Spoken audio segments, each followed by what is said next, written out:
Hi hello ನಮಸ್ತೆ, ನಾನು ರಾಜು ಅಷ್ಟೇ. ನೀವು ನೋಡ್ತಿದ್ದೀರಾ centre point Kannada YouTube channel. ಭಾರತವನ್ನ ಎದುರಾಕೊಂಡು ಕ್ರೂರ ಕೃತ್ಯವನ್ನ ಮೆರೆದಂತ ಪಾಕಿಸ್ತಾನಕ್ಕೆ ಇದೀಗ ಸಿಡಿಲಾಘಾತವಾಗಿದೆ. ಜೊತೆಗೆ ಕುತಂತ್ರಿ ಪಾಕಿಸ್ತಾನದ ಸಪೋರ್ಟಿಗೆ ನಿಂತಂತ ಚೀನಾ ಕೂಡ ಸಿಡಿಲಾಘಾತವಾಗಿದೆ. ಎಲ್ಲ ಘಟನೆಗಳ ನಂತರ ಇದೀಗ ಪಾಕಿಸ್ತಾನದಲ್ಲಿ ಸುಮಾರು 30 ಜನರು ಪ್ರಾಣವನ್ನ ತೆತ್ತಿದ್ದಾರೆ ಎನ್ನುವಂತ ಬ್ರೇಕಿಂಗ್ ನ್ಯೂಸ್ ಕೂಡ ಬರ್ತಾ ಇದೆ. ಹಾಗಾದ್ರೆ ಪಾಕಿಸ್ತಾನದಲ್ಲಿ ಸಂಭವಿಸಿದಂತ ಬ್ಲಾಸ್ಟ್ಗೆ ಕಾರಣರಾರು, ಜೊತೆಗೆ ಪಾಕಿಸ್ತಾನವನ್ನ ಸಪೋರ್ಟ್ ಮಾಡಿದಂತ ಚೀನಾಕ್ಕೆ ಆದಂತ ಆಘಾತವೇನು, ಇವೆಲ್ಲವನ್ನ ಡಿಟೇಲ್ ಆಗಿ ನೋಡೋಣ. ಅದಕ್ಕಿಂತ ಮೊದಲು ಇಲ್ಲಿ ತನಕ ನಮ್ಮ ಚಾನಲ್ ನ ಸಬ್ಸ್ಕ್ರೈಬ್ ಮಾಡಿಲ್ಲ ಅಂದ್ರೆ ಈಗಲೇ ಸಬ್ಸ್ಕ್ರೈಬ್ ಮಾಡಿ, ಜೊತೆಗೆ ಕಾಮೆಂಟ್ಗಳ ಮುಖಾಂತರ ತಮ್ಮ ಅಭಿಪ್ರಾಯವನ್ನು ತಿಳಿಸಬಹುದು. ಎಸ್ ವೀಕ್ಷಕರೇ, ಏಪ್ರಿಲ್ 22ರಂದು ಪಹಲ್ಗಾಮ್ ದಾಳಿಯ ನಂತರ ಪಾಕಿಸ್ತಾನಕ್ಕೆ ಇದೀಗ ಆಗ್ತಾ ಇದೆ. ಇಡೀ ವಿಶ್ವಸಂಸ್ಥೆ, ಇಡೀ ವಿಶ್ವವೇ ಕೂಡ ಪಾಕಿಸ್ತಾನದ ವಿರುದ್ಧವಾಗಿ ತಿರುಗಿ ಬಿದ್ರೂ ಕೂಡ ಪಾಕಿಸ್ತಾನ ತನ್ನ ಕುತಂತ್ರ ಬುದ್ಧಿಯನ್ನ ಬಿಡ್ತಾನೆ ಇಲ್ಲ. ಒಂದ್ ಕಡೆ ಟರ್ಕಿ ತನ್ನ ಸಹೋದರನೆಂಬಂತೆ ಟರ್ಕಿ ಪಾಕಿಸ್ತಾನಕ್ಕೆ ಯುದ್ಧ ವಿಮಾನಗಳನ್ನ, ಯುದ್ಧ ಉಪಕರಣಗಳನ್ನ ದೊಡ್ಡ ಹಡಗುಗಳ ಮುಖಾಂತರ ಪಾಕಿಸ್ತಾನಕ್ಕೆ ಸರಬರಾಜು ಮಾಡ್ತಾ ಇದ್ರೆ, ಮತ್ತೊಂದ್ ಕಡೆ ಕುತಂತ್ರಿ ಚೀನಾ ಕೂಡ ತನ್ನ ಸ್ವಾರ್ಥಕ್ಕಾಗಿ ಪಾಕಿಸ್ತಾನವನ್ನು ಉಪಯೋಗಿಸ್ಕೊಳ್ತಾ ಇದೆ, ಪಾಕಿಸ್ತಾನವನ್ನು ಬಳಸ್ಕೊಳ್ತಾ ಇದೆ. ಅದು ಯಾಕಂದ್ರೆ ಸುಮಾರು 3000 ಕಿಲೋಮೀಟರ್ಗಳ ಉದ್ದವಿರುವಂತ, ವಿಸ್ತಾರವಿರುವಂತ CPEC ಅಂದ್ರೆ ಚೀನಾ ಪಾಕಿಸ್ತಾನ್ ಎಕನಾಮಿಕ್ ಕಾರಿಡಾರ್ ಅನ್ನ ಚೀನಾ ಪಾಕಿಸ್ತಾನದಲ್ಲಿ ಪ್ರಾಜೆಕ್ಟ್ ಅನ್ನ ಕೈಗೊಂಡಿದೆ. ಸುಮಾರು 2015ನೇ ಇಸ್ವಿಯಲ್ಲಿ ಸ್ಟಾರ್ಟ್ ಆದಂತ $60 ಬಿಲಿಯನ್ ಅಷ್ಟು ಹಣವನ್ನ ಹೂಡಿರುವಂತ, ಅಂದ್ರೆ ಸುಮಾರು 60,000 ಕೋಟಿಯ ಪ್ರಾಜೆಕ್ಟ್ ಇದೆಯಲ್ಲ, ಅದು ಚೀನಾ ಪಾಕಿಸ್ತಾನದ 3000 ಕಿಲೋಮೀಟರ್ ಗಂಟ ಅದನ್ನ ವ್ಯಾಪ್ತಿಯನ್ನ ವಿಸ್ತಾರ ಮಾಡಿ ಅಲ್ಲಿ ತನ್ನ ಪ್ರಾಜೆಕ್ಟ್ ಅನ್ನ ಮಾಡ್ತಾ ಇದೆ. ಅದರಲ್ಲಿ ರೈಲ್ವೆ ಯೋಜನೆ ಆಗಿರ್ಬೋದು, ಎನರ್ಜಿ ಡೆವಲಪ್ಮೆಂಟ್ ಆಗಿರ್ಬೋದು, ಹೀಗೆ ಅನೇಕ ಕಾರ್ಖಾನೆಗಳ ಯೋಜನೆಗಳನ್ನ CPEC ಮುಖಾಂತರ ಅಂದ್ರೆ ಚೀನಾ ಪಾಕಿಸ್ತಾನ್ ಎಕನಾಮಿಕ್ ಕಾರಿಡಾರ್ ಮುಖಾಂತರ ತನ್ನ ವ್ಯಾಪ್ತಿಯನ್ನು ವಿಸ್ತಾರ ಮಾಡಿಕೊಂಡು ಪಾಕಿಸ್ತಾನದ ಜನರಿಗೆ ಕೆಲಸ ಕೊಡುವಂತ ನಿಟ್ಟಿನಲ್ಲಿ ಒಂದು ಕೆಲಸವನ್ನು ಮಾಡ್ತಾ ಇದೆ. ಜೊತೆಗೆ ತನ್ನ ಸ್ವಾರ್ಥವನ್ನ ಮೆರಿತಾ ಇದೆ. ಚೀನಾದ ಎಕನಾಮಿಕ್ ಕಾರಿಡಾರ್ ಎಲ್ಲಿಂದ ಬರುತ್ತಂದ್ರೆ ಅದು ಚೀನಾದಿಂದ ಸ್ಟಾರ್ಟ್ ಆಗಿ POK ಮಿಲ್ ಹಾದು ಅದಾದ ನಂತರ ಇಸ್ಲಾಮಾಬಾದ್ ಆಗಿರ್ಬೋದು, ರಾವಲ್ಪಿಂಡಿ ಆಗಿರ್ಬೋದು, ಹೀಗೆ ಅನೇಕ ಪಾಕಿಸ್ತಾನದ ಪ್ರಾಂತ್ಯಗಳನ್ನ ಒಳಗೊಂಡು ಅದು ಬುಧವಾರ ಮುಖಾಂತರ ಅರಬ್ಬಿ ಸಮುದ್ರ ತನಕ ಬರುತ್ತೆ. ಹೀಗಾಗಿ ಪಾಕಿಸ್ತಾನಕ್ಕೆ ಎಲ್ಲೋ ಒಂದು ಹೋಪ್ಸ್ ಇದೆ, ನನಗೇನಾದ್ರೂ ಹೆಲ್ಪ್ ಆಗಬೇಕಂದ್ರೆ, ತನಗೇನಾದ್ರೂ ಅನ್ಯಾಯ ಆದ್ರೆ ಅಥವಾ ತನಗೇನಾದ್ರೂ ಕಷ್ಟ ಕಾಲ ಬಂದಾಗ ಚೀನಾ ಬಲಗೈ ಮುಖಾಂತರ ದಾನವನ್ನು ಕೊಡುತ್ತೆ ಅನ್ನುವ ಒಂದು ಕಾನ್ಫಿಡೆನ್ಸ್ ಇದೆ. ಹೀಗಾಗಿ ಅದಾದ ನಂತರ ಚೀನಾ ಕೂಡ ನಾವು ಭಾರತ ಮತ್ತು ಪಾಕಿಸ್ತಾನ ನಡುವೆ ಶಾಂತಿ ನೆಲೆಸಲಿಕ್ಕೆ ನಾವು ಕೂಡ ಮುಂದಾಗ್ತೇವೆ ಎನ್ನುವಂತ ಸ್ಟೇಟ್ಮೆಂಟ್ ಅನ್ನು ಕೊಟ್ಟಿತ್ತು. ಇದು ಒಂದ್ ಕಡೆ ಆದ್ರೆ, ಅದಾದ ನಂತರ ಪಾಕಿಸ್ತಾನದಲ್ಲಿ ಈಗಿನ ಡೆವಲಪ್ಮೆಂಟ್ ಅನ್ನು ನೋಡ್ತಾ ಇದ್ರೆ ಪಾಕಿಸ್ತಾನ ಕಡೆಯಿಂದ 4 ಕಡೆಯಿಂದ ಕೂಡ ಪಾಕಿಸ್ತಾನ ಮೇಲೆ ಅಟ್ಯಾಕ್ ಆಗ್ತಾನೆ ಇದೆ. ಅದು ಬಲೂಚಿಸ್ತಾನ ಆಗಿರ್ಬೋದು ಅಥವಾ ತೆಹರಿಕ್ ತಾಲಿಬಾನ್ ಆಗಿರ್ಬೋದು, ಒಂದ್ ಕಡೆ POK ಇಂದ ಭಾರತ ಅಟ್ಯಾಕ್ ಮಾಡೋ ಸಂದರ್ಭ ಆಗಿರ್ಬೋದು, ಹೀಗೆ 4 ಕಡೆಯಿಂದ ಕೂಡ ಭಾರತ ಪಾಕಿಸ್ತಾನ ಮೇಲೆ ಅಟ್ಯಾಕ್ ಮಾಡ್ಲಿಕ್ಕೆ ಸಜ್ಜಾಗಿ ನಿಂತಿದೆ. ಆದರೆ ಕುತಂತ್ರಿ ಚೀನಾ ಪಾಕಿಸ್ತಾನಕ್ಕೆ ಬೆನ್ನೆಲುಬಾಗಿ ನಿಂತಿದೆ ಎನ್ನುವುದು ಕೂಡ ಮರಿಬಾರದು.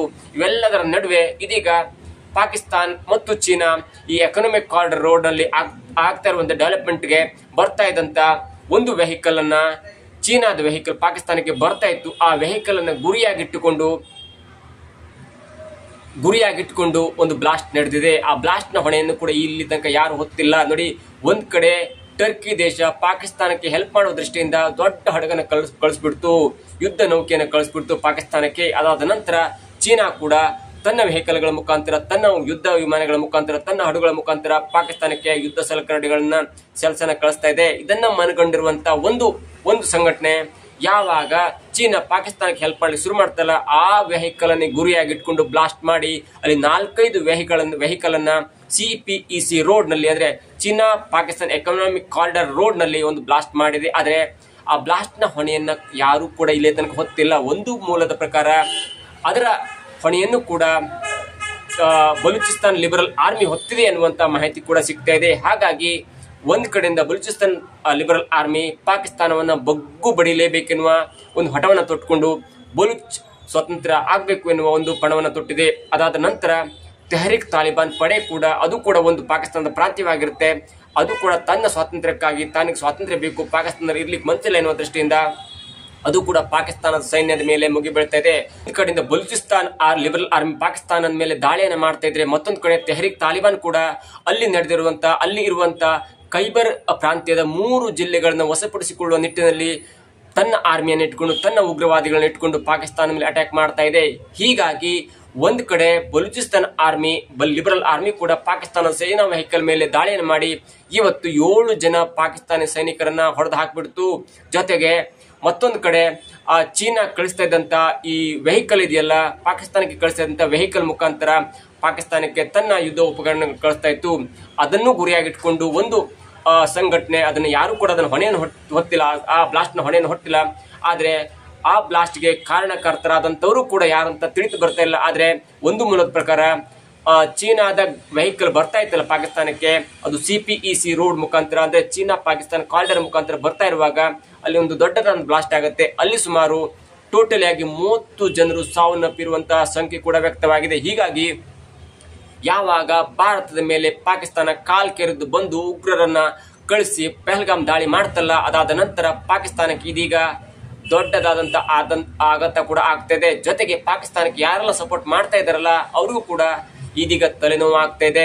ಹೀಗಾಗಿ ಇವತ್ತು ಸರಿಸುಮಾರು 30 ಜನ ಪಾಕಿಸ್ತಾನಿ ಜನರು ಹತರಾಗಿದ್ದಾರೆ ಎನ್ನುವಂತ ಬ್ರೇಕಿಂಗ್ ನ್ಯೂಸ್ ಬರ್ತಾ ಇದೆ. ಅದರಲ್ಲಿ 7 ಜನ ಬಲೂಚಿಸ್ತಾನ್ ಲಿಬರಲ್ ಆರ್ಮಿ ಅವರು ಪಾಕಿಸ್ತಾನದ ಸೈನ್ಯ ವೆಹಿಕಲ್ ಅನ್ನ, ಸೇನಾ ಟ್ರಕ್ ಅನ್ನ ಗುರಿಯಾಗಿಟ್ಟುಕೊಂಡು ದಾಳಿ ಮಾಡಿ ಅಲ್ಲಿ 7 ಜನರನ್ನ ಬಲಿ ಪಡೆದುಕೊಳ್ತು. ಅದಾದ ನಂತರ ಮತ್ತೊಂದು ಸಂಘಟನೆ ಚೀನಾದ ವೆಹಿಕಲ್ ಅನ್ನ ಟಾರ್ಗೆಟ್ ಮಾಡಿ ಅಲ್ಲಿ ಬ್ಲಾಸ್ಟ್ ಮಾಡಿ ಸರಿಸುಮಾರು 27ರಿಂದ 28 ಜನರನ್ನ ಬಲಿ ಪಡೆದುಕೊಂಡ ಪ್ರಕರಣದ ನಂತರ ಇದೀಗ ಸುಮಾರು 30 ಜನರು ಪಾಕಿಸ್ತಾನದ ಬ್ಲಾಸ್ಟ್ ನಲ್ಲಿ ಹತರಾಗಿದ್ದಾರೆ ಅನ್ನುವಂತ ಬ್ರೇಕಿಂಗ್ ನ್ಯೂಸ್ ಬರ್ತಾ ಇದೆ.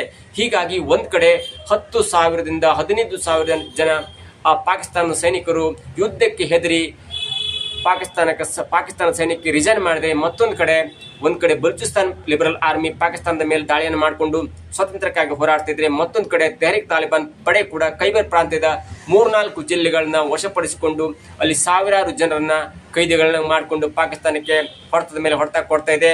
ಮತ್ತೊಂದು ಕಡೆ ಅನಾಮಧೀಯ ಸಂಘಟನೆಯೊಂದು ಚೀನಾ ಕಳಿಸ್ತಿರುವಂತಹ ವೆಹಿಕಲ್ ಅನ್ನ ಗುರಿಯಾಗಿಟ್ಕೊಂಡು ಬ್ಲಾಸ್ಟ್ ಮಾಡಿ ಅಲ್ಲೂ ಕೂಡ ಲೆಕ್ಕಕ್ಕೆ ಸಿಗದಷ್ಟು ಜನರು ಸಾವನ್ನಪ್ಪಿರುವಂತಹ ಸಂಖ್ಯೆ ಕೂಡ ವ್ಯಕ್ತವಾಗಿದೆ. ಹಾಗಾಗಿ ಪಾಕಿಸ್ತಾನಕ್ಕೆ ಸಪೋರ್ಟ್ಗೆ ಯಾರೆಲ್ಲ ಹೋಗ್ತಾರಲ್ಲ, ಯಾಕಂದ್ರೆ ಪಾಕಿಸ್ತಾನ ಒಂದು ಕುತಂತ್ರಿ ಬುದ್ಧಿ ಆಗಿರುವಂತಹ ಒಂದು ಕಂಟ್ರಿ ಆಗಿರುತ್ತೆ, ಅದು ಕೂಡ ಕ್ರೂರತ್ವನ್ನ ಬೆಂಬಲಿಸುತ್ತೆ, ಉಗ್ರವಾದಿಗಳನ್ನ ಹುಟ್ಟಾಕತ್ತೆ ಅನ್ನೋ ದೃಷ್ಟಿಯಲ್ಲಿ ಪಾಕಿಸ್ತಾನಕ್ಕೆ ಯಾರೆಲ್ಲ ಸಪೋರ್ಟ್ ಮಾಡ್ತಾ ಇದಾರಲ್ಲ ಅವರ ಮೇಲೂ ಕೂಡ ಇದೀಗ ಉಗ್ರವಾದಿಗಳು ಆಗಿರ್ಬೋದು, ಬಲೂಚಿಸ್ತಾನ್ ಲಿಬರಲ್ ಆರ್ಮಿ ಆಗಿರ್ಬೋದು, ತೆಹರಿಕ್ ತಾಲಿಬಾನ್ ಪಡೆ ಆಗಿರ್ಬೋದು, ಜೊತೆಗೆ ಇಂಡಿಯಾ ಕೂಡ ಅವರ ಮೇಲೆ ನೇರ ಟಾರ್ಗೆಟ್ ಅನ್ನ ಮಾಡಿ ಪರೋಕ್ಷವಾಗಿ ಬಲೂಚಿಸ್ತಾನ್ ಮತ್ತು ತೆಹರಿಕ್ ತಾಲಿಬಾನ್ ಪಡೆಗಳ ಮುಖಾಂತರ ಆ 2 ಕಂಟ್ರಿಗಳ ಹುಟ್ಟನ್ನು ಅಡಗಿಸುವ ನಿಟ್ಟಿನಲ್ಲಿ ದೊಡ್ಡದಾದ ಪ್ರಯತ್ನವನ್ನು ಮಾಡ್ತಾ ಇದೆ. ಆ ನಿಟ್ಟಿನಲ್ಲಿ ನಾಳೆ ಭಾರತದಲ್ಲಿ 244 ಸಿವಿಲ್ ಡಿಫೆನ್ಸ್ ಜಿಲ್ಲೆಗಳಲ್ಲಿ ಮಾಕ್ ಡ್ರಿಲ್ ಕೂಡ ಆಗತ್ತೆ. ಅದಾದ ನಂತರ 7 ದಿನಗಳ ನಂತರ ಭಾರತ ಕೂಡ ನೇರವಾಗಿ ಪಾಕಿಸ್ತಾನ ಮೇಲೆ ಯುದ್ಧವನ್ನ ಸಾರುವಂತ ಎಲ್ಲಾ ಲಕ್ಷಣಗಳು ಕಂಡು ಬರ್ತಾ ಇದೆ. ಹೀಗಾಗಿ ಪಾಕಿಸ್ತಾನಕ್ಕೆ ಸಪೋರ್ಟ್ ಮಾಡಿದಂತ ಚೀನಾಕ್ಕೆ ಇದೀಗ ದೊಡ್ಡ ತಲೆನೋವಾಗಿದೆ. ಯಾಕಂದ್ರೆ ಒಂದ್ ಕಡೆ ಅಮೆರಿಕ ಭಾರತಕ್ಕೆ ಸಪೋರ್ಟ್ ಆಗಿ ನಿಂತು ಏನ್ ಬೇಕಾದ್ರೂ ಮಾಡಿ ನಾವು ನಿಮ್ಗೆ ಹೆಲ್ಪ್ ಅನ್ನ ಮಾಡ್ತೇವೆ ಎನ್ನುವಂತ ಒಂದು ಮೆಸೇಜ್ ಅನ್ನು ಕಳಿಸಿದ್ರೆ, ಈಗಷ್ಟೇ ಯುನೈಟೆಡ್ ಕಿಂಗ್ಡಮ್ ನ ಅಧ್ಯಕ್ಷರು ಕೂಡ ಭಾರತದ ಸಪೋರ್ಟ್ ಗೆ ನಿಂತಿದ್ದಾರೆ. ಅದಾದ ನಂತರ ನಿನ್ನೆಯಷ್ಟೇ ರಷ್ಯಾದ ಅಧ್ಯಕ್ಷರಾದಂತಹ ವ್ಲಾಡಿಮಿರ್ ಪುಟಿನ್ ಅವರು ಕೂಡ ಮೋದಿ ಅವರ ಜೊತೆ ಮಾತಾಡಿ, ನೀವು ಯಾವುದೇ ಕ್ರಮವನ್ನು ಕೈಗೊಂಡ್ರು ಕೂಡ ನಾವು ನಿಮ್ ಜೊತೆಗೆ ಇರ್ತೇವೆ, ಪಾಕಿಸ್ತಾನವನ್ನ ಬಗ್ಗು ಬಡಿರಿ ಎನ್ನುವ ಒಂದು ಸಂದೇಶವನ್ನು ಕೊಡ್ತು. ಅದಾದ ನಂತರ ಕತಾರ್ ಆಗಿರ್ಬೋದು, ಹೀಗೆ ಯುರೋಪ್ ಕಂಟ್ರಿಗಳು ಕೂಡ ಭಾರತ ಪರವಾಗಿ ನಿಂತಿದೆ. ಕುತಂತ್ರಿ ಪಾಕಿಸ್ತಾನದ ಪರವಾಗಿ ಮತ್ತೊಂದು ಕುತಂತ್ರಿ ಆದಂತ ಚೀನಾ ಸಪೋರ್ಟ್ಗೆ ನಿಂತರೂ ಕೂಡ ಚೀನಾದ ವಸ್ತುಗಳು ಜಾಸ್ತಿಯಾಗಿ ಮಾರಾಟವಾಗುವುದು ಭಾರತದಲ್ಲಿ. ಹಾಗಾಗಿ ಯಾವುದೇ ಕಾರಣಕ್ಕೂ ಕೂಡ ಭಾರತ ಪಾಕಿಸ್ತಾನ ಮೇಲೆ ಯುದ್ಧವನ್ನು ಸಾರಿದ್ರೆ ಯುದ್ಧದ ವಿಚಾರವಾಗಿ ಚೀನಾ ಭಾರತಕ್ಕೆ ಎಂಟ್ರಿ ಆಗುವುದಿಲ್ಲ ಎನ್ನುವ ಅರಿವು ಕೂಡ ಭಾರತಕ್ಕಿದೆ. ಹಾಗಾಗಿ ಯಾರ ಗೊಡವಿಗೂ ಹೋಗದೆ, ಯಾರ ಒತ್ತಡಕ್ಕೂ ಒಳಗಾಗದೆ ಭಾರತ ಈಗ ಸ್ವತಂತ್ರವಾಗಿ ಏಕಪಕ್ಷೀಯವಾಗಿ ಪಾಕಿಸ್ತಾನದ ಹುಟ್ಟನ್ನು ಅಡಗಿಸಲೇಬೇಕೆನ್ನುವ ದೃಷ್ಟಿಯಲ್ಲಿ ಇದೀಗ ದೊಡ್ಡ ಪಣವನ್ನ ತೊಟ್ಟು ಮೇ 14ರ ನಂತರ ಯುದ್ಧಕ್ಕೆ ಸನ್ನದ್ಧವಾಗುವಂತಹ ಲಕ್ಷಣ ಕಂಡು ಬರ್ತಾ ಇದೆ. ಈ ಮಧ್ಯದಲ್ಲಿ ಪಾಕಿಸ್ತಾನದಲ್ಲಿ 30 ಜನರ ತಲೆ ಉರುಳಿದೆ.